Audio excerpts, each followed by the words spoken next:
పశ్చిమ గోదావరి జిల్లాలో చూడదగ్గ ప్రదేశాలు.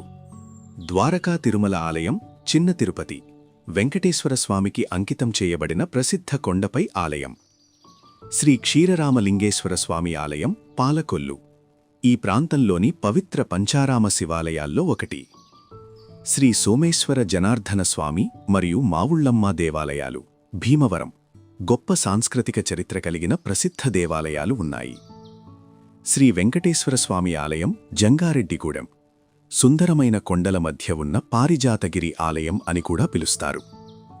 శ్రీ వాసవి కన్యకా పరమేశ్వరి ఆలయం, పెనుగొండ, ప్రకృతి, బీచ్లు మరియు వన్యప్రాణులు. పెరుపాలెం బీచ్, కొల్లేరు సరస్సు మరియు పక్షుల అభయారణ్యం. గోదావరి నది మరియు బ్యాక్ వాటర్స్. ఏలూరు, మ్యూజియంలు మరియు స్థానిక మార్కెట్లు. మొగుల్తూరు మరియు పేరంటపల్లి గ్రామాలు.